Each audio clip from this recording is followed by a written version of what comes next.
What's something that people turn into their whole personality? Here in the Netherlands, people who live in Amsterdam base their personality on Amsterdam. Lots of New Yorkers, city not state, guilty of this too. But it's not just them. Los Angeles, San Franciscans, Chicago and DC are guilty too. Texans are probably the worst about it, especially the further they get away from Texas. Then you've got people from Austin, who are like the elitist Texans. They're like the oddest mix of hippie and redneck. They often pride themselves on the hippie and denounce the redneck, while still obviously being one.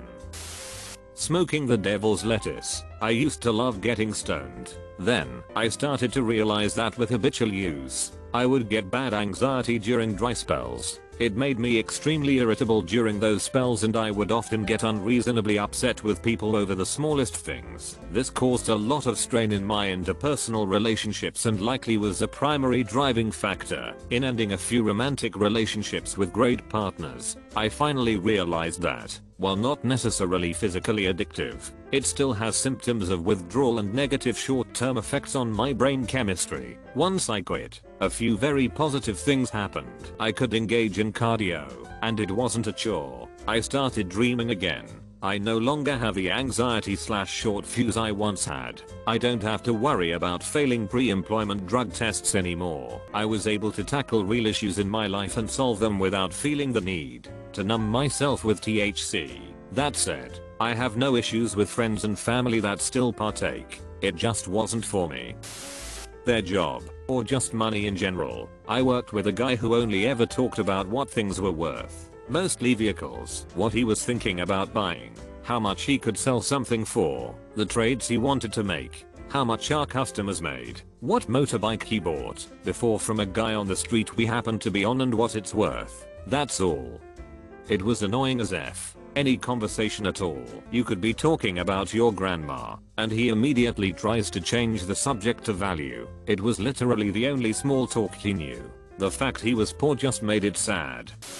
Loving Disney. Adult who likes Disney, watches a Disney movie once in a while, can enjoy a vacation to a Disney park, has a Mickey Mouse t-shirt or pair of earrings. Fond of childhood memories relating to Disney. Disney adult. House is a shrine of Disney merchandise. Disney car decals. Every single vacation they take is to a Disney park. Cries meeting Disney characters. Half their wardrobe is Disney themed. Insists on a Disney proposal/wedding/honeymoon.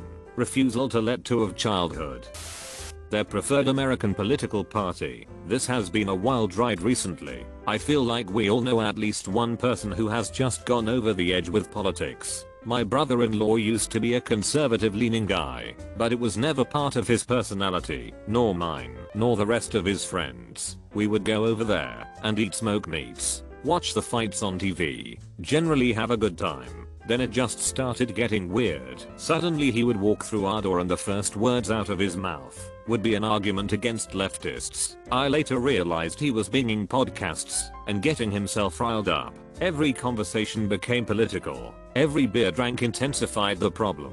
We were not a politically motivated group lol. I assumed half the people there voted red, and they assumed I voted blue. But it didn't come up because who cares. But it got so bad we stopped hanging out with him completely. We just couldn't take the constant political barrage, which I still have no interest in.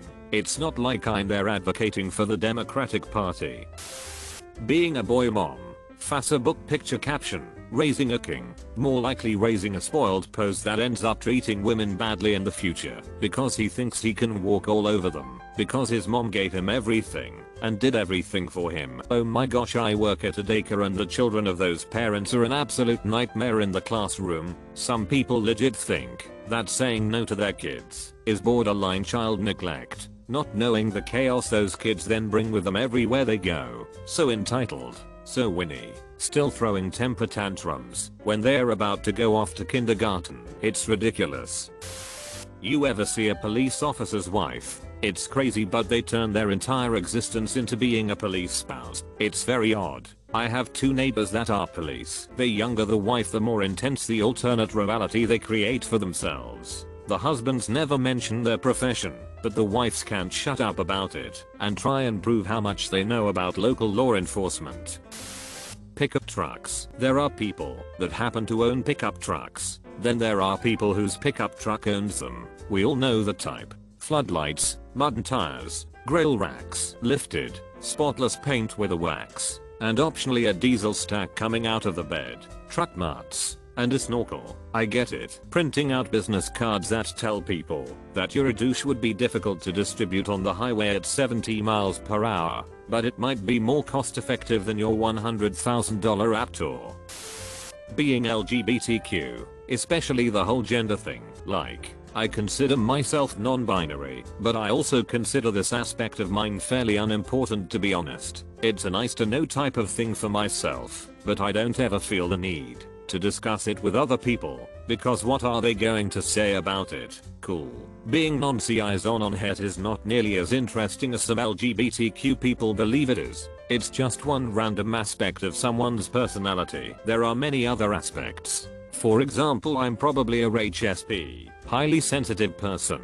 But again, I don't see a point in mentioning this to other people, because people who already know aren't going to treat me differently because of a label. They are know how I'm/act/talk etc. And people who don't know me yet either don't matter or they'll find out about me over time. I stopped hanging out in my city's gay village and seeing myself as part of the LGBT culture when I realized it meant having to make everything about me fit in a few options, even down to the music I listened. What? You don't like Annie DiFranco and Tevin and Sarah? How dare you? I was in a relationship with someone like that for a number of years. Suggesting we hang out anywhere outside the gay village in a very LGBT friendly city was met with indignation. I find it sad that people will just adhere to pre-marketed identities rather than exploring who they really are. Their faith or lack of faith. I've seen Christians become hyper-religious and force their beliefs on everyone around them, and alternatively I've seen atheists become toxic and anyone who deters from their worldview even slightly is a complete moron. Let your beliefs be just that, yours, and not everyone else's. This will get buried, but some of these things become a person's entire personality because it consumes a majority of their life. Typically at a young age, kids that saw active duty in Afghanistan, living that 24 hours a day, yeah, probably has a large influence on your personality. Woman with 3 small kids, raising them while her partner is absent, could be a deadbeat, could be working 18 hours a day to support them, is gonna have a lot of anecdotes about motherhood. Point being, some individuals choose not to grow. Some just don't get the opportunity to. Anime. I enjoy watching anime, but then I see other folks who spend a ton of money cosplaying random characters, going to conventions in those multi-layered cosplays. They buy a ref ton of figurines, posters, swords, flags, etc. I don't really find that annoying at all, cause I have a bunch of jerseys, go to professional sporting events and I have like 3 posters, and I also play fantasy football in like 4 leagues, a league I've been in for a decade, 2 money leagues and a charity league. I'm sure fantasy football will be listed here. So I get the passion. What I do find annoying is how they confuse their anime fanhood and convert it to Japan fanhood. Some go as far as thinking Japan is the greatest country and they want to move there. Like, look man, sushi, ramen, and tempura is great, but Japan is as flawed as most countries and maybe even more flawed than others. Their work-life balance is stupid. You often hear about how people work 20-hour days sometimes and die of exhaustion. It's adding on to a declining population. Japan's population declined from 128 mil in early 2010s to 120 mil. There's also high rates of depression and a lack of mental health care in Japan. People aren't as opening as you think they are to. Not saying this is specific to Japan, I'm just saying that in Japan isn't as open as you think it is. Like, enjoy the anime.